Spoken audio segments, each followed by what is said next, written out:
Hello guys, welcome back on my YouTube channel, Hannah Duck Goose. Today we are going to read chapter 19 of the Trumpet of the Swan, and we have two special guests here, Jami, the male peacock, and well, the female peahen doesn't really have a name yet, but I think I want to know if you guys will think of a female name for the peahen for Jami's girlfriend. I thought that would be kind of very kind of you guys. Oh, and Jami just flew on top of the fence on the pen. He flew up there. I don't know why he's up there, but I'm a little bit worried about him getting tangled on the netting, because that's supposed to keep Georgie from flying out. But I think he'll be okay. I hope the female doesn't really fly up there too. All right, well, so it would be kind of you guys to think of a name for Jami's girlfriend here. I don't know a name, but I don't really know a name for the female, but let me know in the comments if you have any female names for the peacock. All right, let's okay, anyways, let's get to the chapter. Okay. Chapter 19, a talk about money. In almost everyone's life, there is one event that changes the whole course of his existence. The day Sam Beaver visited the Philadelphia Zoo was the turning point in his life. Up until that day, he had not been able to decide what he wanted to be when he grew up. The minute he saw the zoo, all his doubts vanished. He knew he wanted to work in a zoo. Sam loved every living thing, and a zoo is a great storehouse of living things. It has just about every creature that creeps or crawls or jumps or runs or flies or hides. Oh my goodness, Benjamin's attacking Peggy.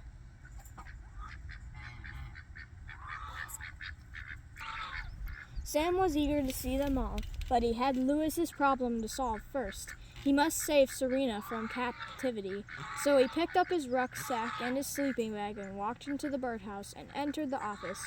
He walked tall and straight as though he were on a forest trail. The headman liked Sam's appearance and noticed that he looked a little like an Indian. "So you're Sam Beaver," said the headman, as Sam advanced on him. "Why did you come here?" asked the headman. "To defend freedom," replied Sam. "I heard you intended to clip the wing of a swan. I'm here to ask you not to do it." Sam sat down and they talked for a whole hour. Sam assured the headman that Lewis was an old friend. He told about discovering the swan's nest almost 3 years ago in Canada. About how Lewis came into the world lacking a voice. And about Lewis's attending school in Montana and learning to read and write, about the theft of the trumpet by Lewis's father, the old Cobb, and about Camp Cuckoo's Coos and the Swan boat in Boston. The headman listened with great attention, but he wasn't sure he believed a word of this strange tale. Then Sam explained his proposal for allowing Serena to go free instead of making a captive bird out of her. He said he thought it would be a good arrangement for the zoo, because any time they wanted a young trumpeter swan, Lewis would give them one of his cygnets. The headman was fascinated. "You mean to say you came all the way to Philadelphia to help a bird?" "Yes, sir," replied Sam. "I would go anywhere to help a bird. Besides, Lewis is special. He's an old friend. We went to the same school. You've got to admit, he's quite a bird." "He sure is," said the headman. His Sunday afternoon concerts have been the biggest attraction the zoo has ever had. We had a gorilla once named Bamboo. He's dead now. Bamboo was great. But Lewis draws even more of a crowd than Bamboo did. We have sea lions that draw big crowds, but nothing to compare with Lewis when he plays that horn on Sunday afternoon. People go crazy, and music is good for the animals too. It soothes them, and they forget the cares of the day. I'm going to miss Lewis when he's gone. The whole zoo will miss him terribly. I wish he'd stay and keep his bride right here. It would be just great. Lewis would pine away in captivity. "He would die," replied Sam. "He needs wild places. little ponds, swamps, cattails, red-winged blackbirds in the spring.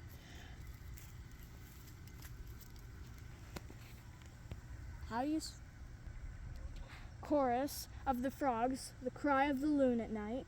Lewis is following a dream. We must all follow a dream. Please let Serena go, sir. Please don't clip her wing.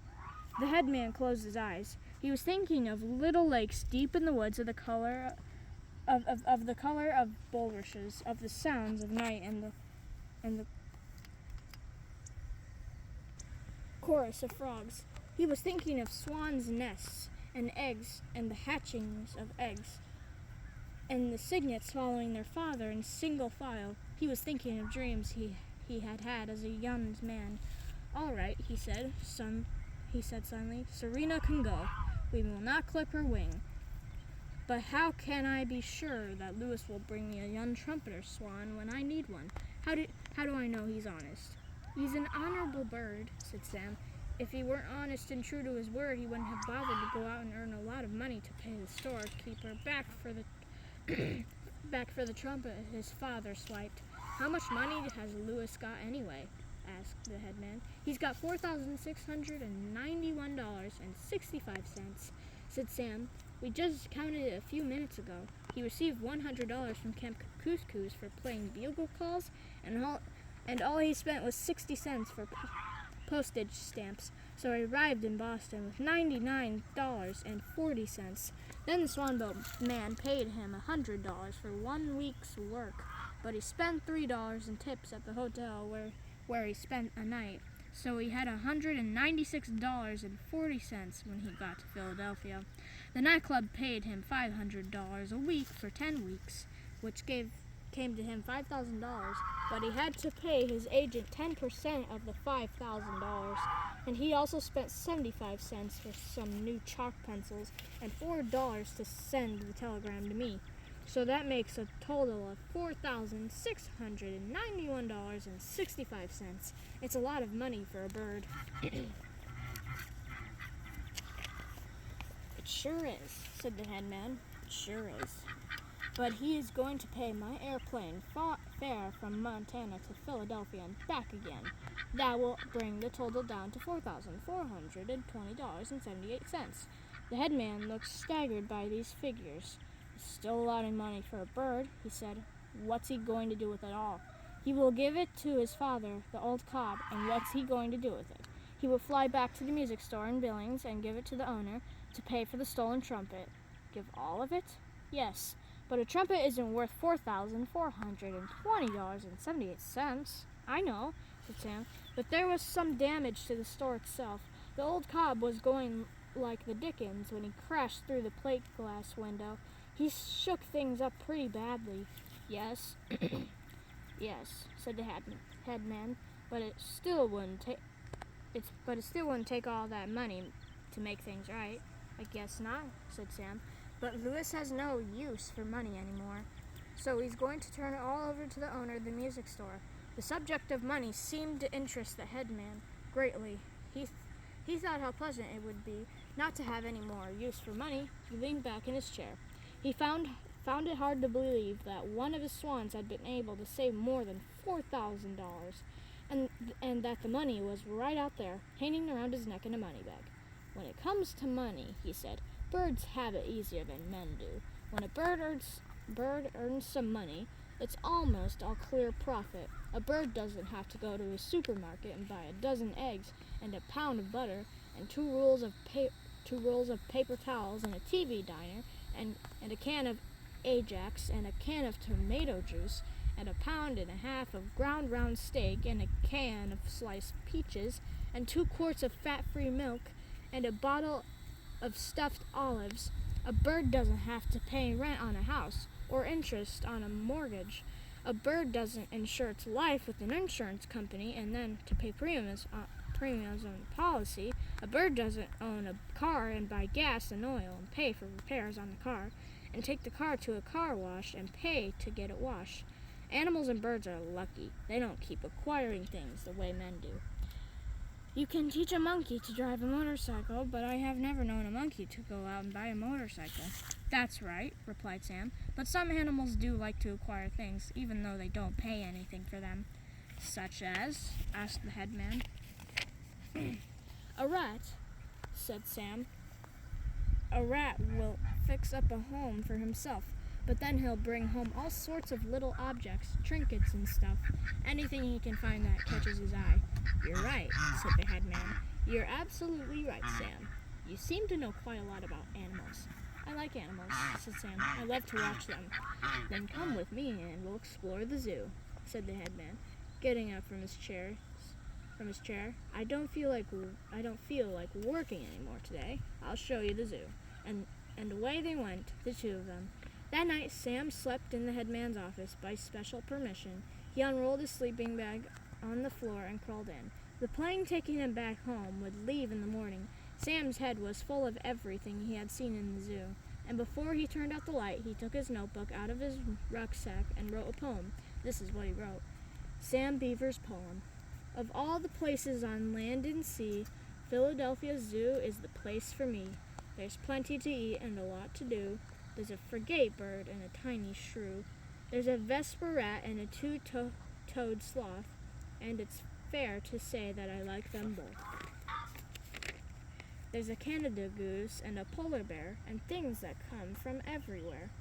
There are lots of things that you've never seen, like the kinkajou and the wolverine. You really have to go to the zoo to see a newborn wallaroo, or a fallow deer, or a white-tailed gnu. There are wondrous birds on a beautiful lake. There's a timber wolf and a hog-nosed snake. There are animals with great appeal. Like the hummingbird and the harbor seal, there are pony rides, there are birds of prey, and something happening every day. There are wolves and foxes and hawks and owls and a great big pit where the lion prowls. There are quiet pools and pleasant cages where reptiles lie and the tiger rages. The houses are clean, the keepers are kind, and one baboon has a pink behind. The entire aim of a well-kept zoo is to bring the animal world to you. Signed, Sam Beaver. Sam left the poem on the headman's desk. Early the next morning, long before the zoo people came to work, Sam left Philadelphia by plane. Louis and Serena went along with him to the airport. They wanted to wave goodbye. They also planned to leave Philadelphia, right then and there, and fly back to Montana. When the airport officials saw two big white birds out on the airstrip, they raised a terrible fuss. The men in the control tower sent warning messages to the pilots of incoming planes.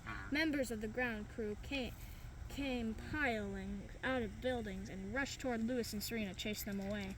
Sam was sitting by a window inside his plane, ready for takeoff, and he saw the whole thing. Louis grabbed his trumpet. Off we go, he played into the wild blue yonder. The notes carried across the airport and startled everyone. "Ko-ho! Ko-ho!" called Louis. He put his trumpet away and started racing down the airstrip, with Serena racing after him. Just then, Sam's plane started into the wind for the takeoff. The two swans flew alongside. They were in the air before the plane was, and flying fast. Sam waved from the window. Louis's life-saving medal gleamed in the morning sun. The plane rose and started to climb. Louis and Serena climbed fast, too. Goodbye, Philadelphia, thought Louis. Goodbye, Bird Lake. Goodbye, nightclub. The plane, with its greater speed, gained on the swans. They began to drop behind. For a little while, they headed west, following the plane. Then Louis motioned to Serena that he was going to change course. He banked to the left and swung toward the south. We'll go home by the southern route and take our time about it, he said to himself. And that's what they did. They flew south across Maryland and Virginia. They flew south across the Carolinas. They spent a night in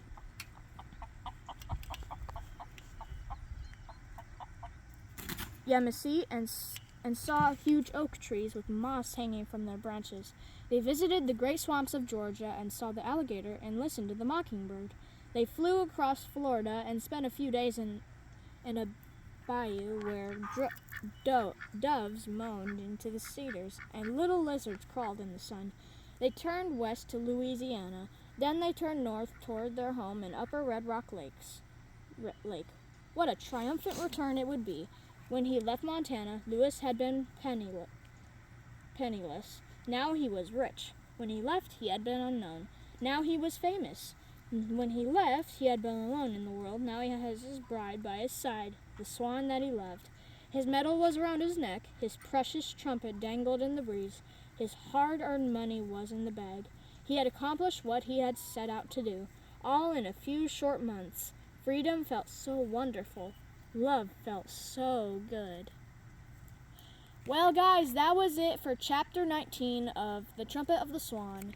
We are so close to finishing this book. We have 2 more chapters left, Chapter 20 and 21. I am so excited about ending the chapter. And at the end, I will show you pictures, because there is pictures in the book. And the chickens, and Johnny just flew back up on the roof of the pen. So yeah, basically all the birds were here in the video. Oh, and just to remind you, please try to come up with a name for Johnny's girlfriend, the peahen. So let me know if you got a female name in the comments, okay? So I hope, anyways, I think I'm gonna leave it here. So I hope you enjoyed this video. Leave a like and subscribe, and stay free.